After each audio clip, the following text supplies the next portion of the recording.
हमारे इलाका जो सीलमपुर 42वीं वार्ड आता है, इसमें कल एक बहुत बड़ी घटना हुई है।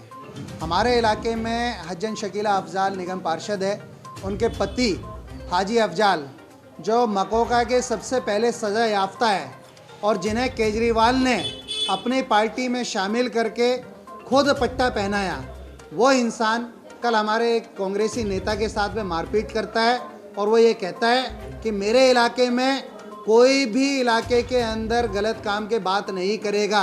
यहाँ जब तक मैं निगम पार्षद रहा हूँ, मैं जब तक कोई गलत काम नहीं बात करने होने दूंगा। उसके ऊपर मारपीट की, जान से मारने की कोशिश की। उसके विरोध के लिए उसके लिए हमने बताया कि भाई हम लोग चाहते हैं कि ये बात सब लोगों तक पहुँचे कि एक आपराधिक पृष्ठभूमि से आने वाला, इतिहास रखने वाला, आपराधिक पृष्ठभूमि रखने वाला आदमी, एक मकोका का सजा याफ्ता आदमी, एक पुराना बदमाश, एक पुराना हिस्ट्री शीटर किसी नेता के ऊपर कैसे हाथ छोड़ सकता है और कैसे उसके साथ जो है जान से मारने की कोशिश कर सकता है। वजह थी, हमने 26 जनवरी को एक प्रोग्राम किया था, हम सब लोग उसमें मौजूद थे। हमने प्रोग्राम एक किया, उसमें हम लोगों ने बात रखी कि इलाके के माहौल बहुत ख़राब हो रहा है, खुलेआम नशा बिक रहा है, खुलेआम लोग नशा कर रहे हैं। नशे की वजह से हज़ारों मासूम लोग अपनी ज़िंदगी गंवा चुके हैं, बच्चे बर्बाद हो चुके हैं, नस्लें बर्बाद हो रही है। उसके ऊपर हम लोगों ने कुछ बात की थी और बदमाशी के ऊपर बात की थी, जो कि क्योंकि ये लोग खुद वहाँ पर 10 सालों से गद्दी पे है, इलाके के ज़िम्मेदार लोगों में से नेता है, इलाके के नेता है, तो इलाके की नेता की जिम्मेदारी बनती है कि वो उस काम को बंद कराता। उसने बंद नहीं कराया, इस वजह से वो जाहिर सी बात है उसे गुस्सा आया। देखिए, मेरा एक मानना है, मैं अगर अपने घर का जिम्मेदार हूँ तो मैं अपने घर में कोई गलत काम कैसे होने दूंगा? मैं अपने बच्चों के साथ कैसे खिलवाड़ होने दूंगा? मैं अपनी नस्लों के साथ कैसे खिलवाड़ होने दूंगा? मेरे घर में अगर कोई गलत काम करेगा तो उसे रोकने के लिए मैं क्या कोशिश नहीं करूंगा? इसी तरीके से इलाके का जो जिम्मेदार होता है वो इलाके का नेता होता है, उसे 50,000 लोगों ने चुन करके भेजा हुआ होता है। जब वो इलाके का जिम्मेदार नेता है, उसका काम था कि अगर कोई गलत काम हो रहा था उसे रोकने का। उसका काम था कि अगर इलाके की नस्लें ख़राब हो रही थी, पीढ़ियाँ बर्बाद हो रही थी, बच्चे नशा कर रहे थे, नशा खुलेआम बिक रहा था, तो वो उसे रोकने की कोशिश करता। वो अपने हाथों से नहीं रोकना था, उसे प्रशासन से मदद मांगनी थी, उसे पुलिस से मदद मांगनी थी। अगर पुलिस उसकी मदद ना करती तो वो डीसीपी साहब से मदद मांग सकते थे। डीसीपी साहब उनकी मदद ना कर से तो वो जॉइंट सीपी साहब से मदद मांग सकते थे। जॉइंट सीपी साहब अगर मदद ना करते तो वो कमिश्नर साहब से मदद मांग सकते थे।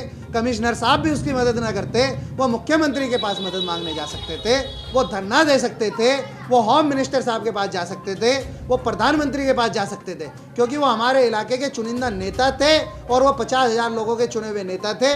वो 50,000 लोगों के साथ अगर कोई गलत काम हो रहा है, नस्लें खराब हो रही है, इलाके में पीढ़ियाँ बर्बाद हो चुकी है, बच्चे नशा कर रहे हैं, अगर वो उसके लिए नहीं बोल रहे हैं तो वो गुनाह, मैं मानता हूँ कि वो सिर्फ उसका गुनहगार इलाके का जिम्मेदार था, क्योंकि उसने कभी कोशिश ही नहीं की कि ये बंद हो, या उसने कभी ये कोशिश ही नहीं की कि मेरे बच्चे स्कूलों में जाए, नशा ना करें। अगर वो कोशिश करता तो मेरे सामने लाओ, कितनी कंप्लेंटें उन्होंने डीसीपी साहब के यहाँ दी है, कितनी कंप्लेंटें उन्होंने जॉइंट सीपी साहब के यहाँ दी है, कितनी बार उन्होंने धरना प्रदर्शन किया है कि भाई मेरे इलाके में नशा क्यों बिक रहा है। मुख्यमंत्री के यहाँ कितनी बार गए हैं, नशे को लेकर के क्या लिखित में देकर गए, उसकी रिसीविंग दिखाइए मुझे।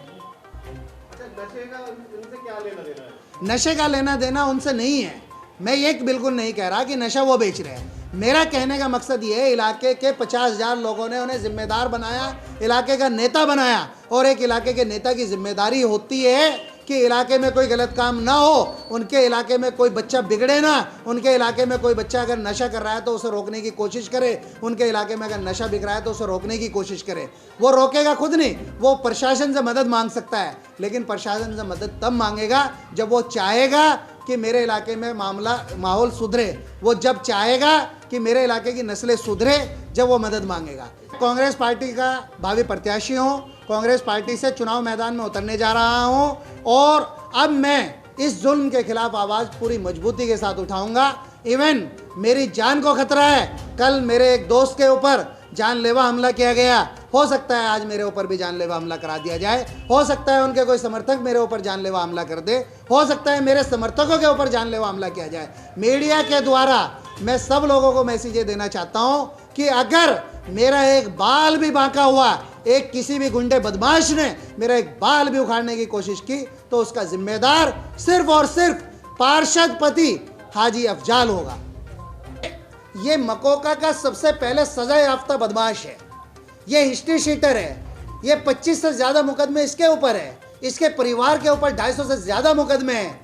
और जाहिर सी बात है, इतने बड़े मुकदमेबाजों से, इतने बड़े बदमाशों से, इतने बड़े हिस्ट्री शीटरों से हर आदमी डरता है, कोई भी आवाज़ नहीं उठाता है। और जो आवाज़ उठाने की कोशिश करता है तो उसके साथ ऐसा ही होता है जैसे मेरे दोस्त रियाजुद्दीन राजू के साथ हुआ।